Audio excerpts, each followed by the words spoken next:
नमस्कार, आप सभी का मेरे YouTube चैनल पर हार्दिक स्वागत है। आजकल सभी अध्यापकों को ऑनलाइन क्लासेस लेनी होती हैं। ऑनलाइन क्लासेस में पढ़ाने के बाद एक महत्वपूर्ण कड़ी है परीक्षा। परीक्षा लेने के लिए एक उपयुक्त साधन है गूगल फॉर्म। तो आज मैं आपको अपने YouTube चैनल के माध्यम से मोबाइल पर कैसे गूगल फॉर्म बनाया जाए उसे सिखाने का एक छोटा सा प्रयास कर रही हूँ। तो सबसे पहले गूगल सर्च इंजन पे आप जा करके इसमें गूगल फॉर्म्स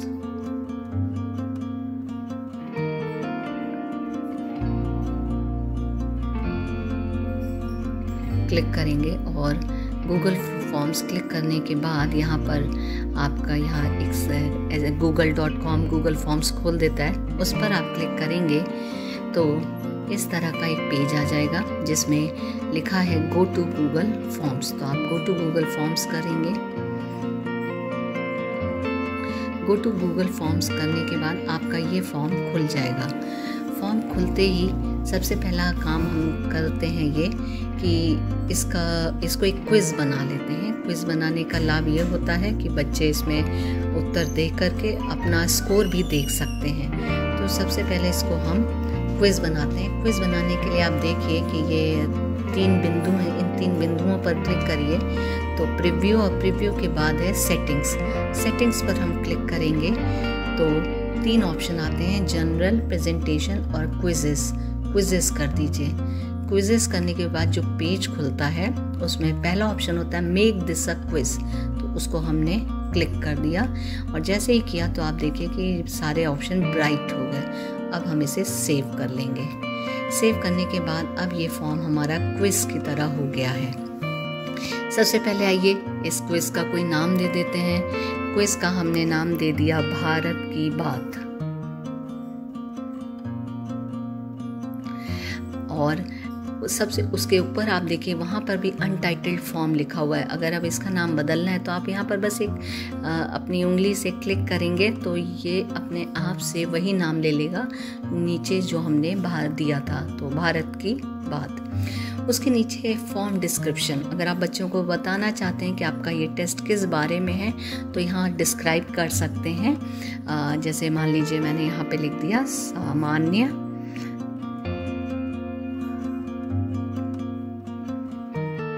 ज्ञान। अब सामान्य ज्ञान लिखने के बाद अब हमारा पहली चीज़ आती है कि बच्चों का हम नाम पूछ लें। तो नाम पूछने के लिए अनटाइटल्ड क्वेश्चन पे हमने क्लिक किया।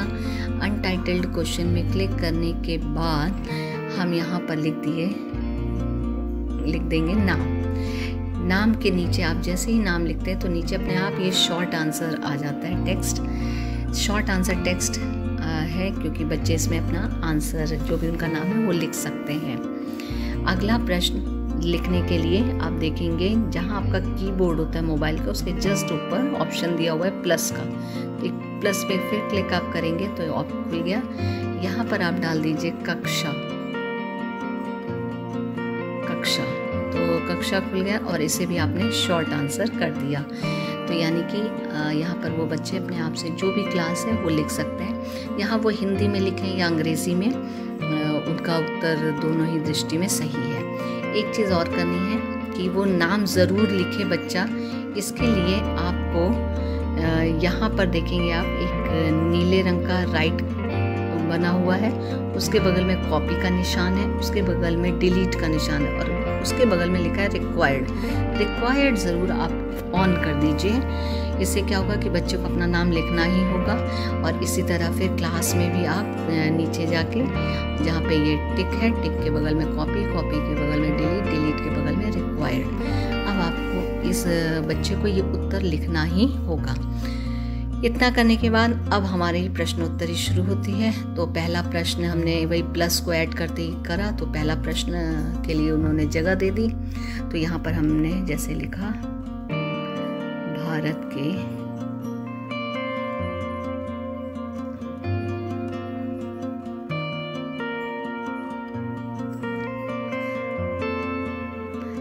के वर्तमान प्रधानमंत्री का नाम और अब उसके नीचे आप देखिए मल्टीपल चॉइस है, उसके बगल में ड्रॉप बॉक्स बना है। आप इसको अगर ड्रॉप बॉक्स करें तो आप देखेंगे इसमें शॉर्ट आंसर का भी कॉलम है, पैराग्राफ का भी है, मल्टीपल चॉइस का भी है।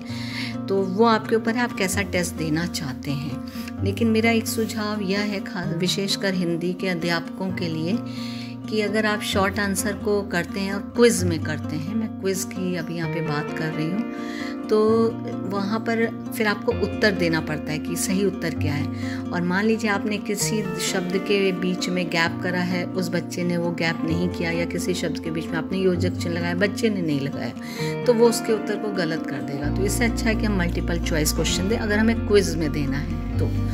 और अगर आप क्विज़ ना बनाएं, सिंपल फॉर्म भेजें, सिंपल टेस्ट ले लें जिसमें आप खुद ही उसके आंसर्स को चेक करके और नंबर दें, तब आप वहाँ पे उसको शॉर्ट आंसर लिखने के लिए भी दे सकते हैं, पैराग्राफ वाले भी ऑप्शन को कर सकते हैं। तो यहाँ पे तो हम क्विज़ बना रहे हैं इसलिए हमने मल्टीपल चॉइस ही दिया है। पहला ऑप्शन जैसे मैंने दे दिया,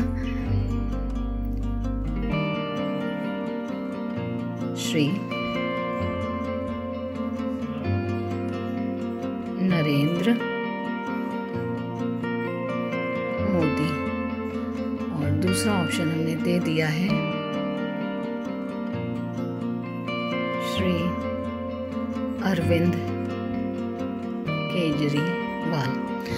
अब आपको क्योंकि क्विज है और बच्चों को आंसर सही पता चल जाए, इसके लिए मोबाइल को बताना पड़ेगा कि हाँ भाई यह उत्तर सही है। तो आप ये जो नीले रंग का टिक लगा है इस पर क्लिक करिए। इस पर क्लिक करने से आपको उत्तर बताना पड़ेगा, और आपने मान लीजिए नरेंद्र मोदी पे ही कर दिया तो इसका मतलब ये उत्तर सही होगा अगर बच्चा इस पे ऑप्ट करेगा।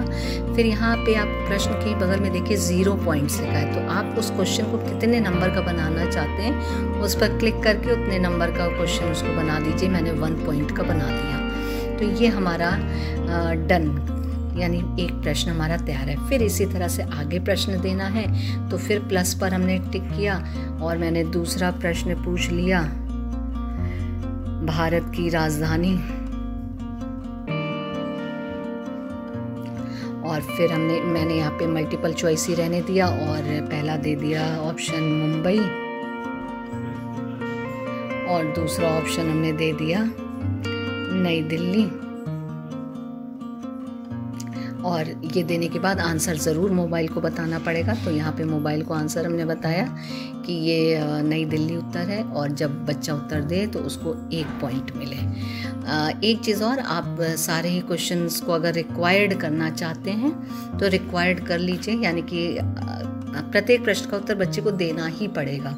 तो मैंने इसको भी रिक्वायर्ड कर लिया। इस पर क्लिक करने के बाद यहाँ पे भी डन कर लिया, और डन करने के बाद यहाँ पे आप क्लिक करते हैं तो यहाँ पे। तो इस तरह से हमारा ये क्विज तैयार है। अब अगली बारी आती है कि हम इसे शेयर कैसे करें। तो शेयर करने के लिए आप देखिए यहाँ पर फॉरवर्ड का निशान एक बना हुआ है, जिसे हम व्हाट्सएप वगैरह पे भी देखते हैं। तो उसी को हमने क्लिक किया। क्लिक करने पर यहाँ पे ऑप्शन है कि भाई सेंड वाया ईमेल या सेंड वाया क्लिपबोर्ड। तो हम क्लिपबोर्ड पे हमने क्लिक किया तो उसका लिंक आ जाएगा। लिंक को हमने कॉपी कर लिया। कॉपी करने के बाद आप जिस भी ग्रुप में अपने क्लास के इस फॉर्म को भेजना चाहती हैं, वहाँ पर मैसेज, जब आप ग्रुप में मैसेज जिस तरह से करती हैं व्हाट्सएप पे, वहाँ पर पेस्ट कर दीजिएगा। तो ये लिंक अपने आप वहाँ पेस्ट हो जाएगा, और फिर उस ग्रुप के सभी बच्चे उस लिंक को जैसे टच करेंगे तो उन्हें ये गूगल फॉर्म मिल जाएगा। तो ये गूगल फॉर्म मिल गया। अब हम इसका एक बार प्रीव्यू देख लेते हैं कि बच्चों को दिखाई कैसे देगा। तो ये हमारा आ गया प्रीव्यू। प्रीव्यू में हमने देखा कि ये हमारे नाम में हमने लिख दिया ABC, क्लास हमने लिख दी 4, मान लीजिए आंसर हमने दे दिया, भारत की राजधानी दे दिया, और उसके बाद मैंने सबमिट कर दिया। ऐसे ही वो बच्चा भी सबमिट करेगा। सबमिट करने के बाद वो बच्चा अपना व्यूज़ को देख भी सकता है कि उसको कितने नंबर मिले। उसने देख लिया उसको कि 2 में 2 मिले, ऊपर दिया हुआ होगा। अब यहाँ पर बच्चे को नंबर मिल गया। अब प्रश्न आता है कि टीचर कैसे देखेगा। तो टीचर को देखने के लिए आप सभी के ही मोबाइल में गूगल जीमेल हमारा लिंक्ड होता है अधिकांशतः मोबाइल में, तो हमारे पास हमारे मोबाइल में ऑप्शन होता है गूगल ड्राइव का। तो ड्राइव खोलेंगे, ड्राइव खोलने पर हमें वहाँ पर ही ये मिल जाएगा भारत की बात, और इसको हमने क्लिक किया तो हमें यहाँ पर दिख जाएगा। अब हम रिस्पॉन्सेस देखते हैं। रिस्पॉन्सेस में वही रिस्पॉन्स आया जो हमने देखा, समरी आ जाएगी, क्वेश्चन क्या थे, फिर इंडिविजुअल एक एक बच्चे का कि क्या क्या उसने क्या क्या लिखा। जैसे नाम में ABC लिखा है, क्लास में 4 लिखा है, भारत के प्रधानमंत्री का नाम ये लिखा है, उसने ये लिखा है, और उसको नंबर कितने मिले हैं वो हमें 2 of 2 points इस तरह से हमें दिखाई दे जाएगा। तो आशा है कि आपको अब ये क्विज़ बनाना आ गया होगा, और अगर आपको मेरा यह प्रयास सराहनीय लगा हो तो एक बार मेरे इस YouTube वीडियो को लाइक ज़रूर करिएगा। धन्यवाद।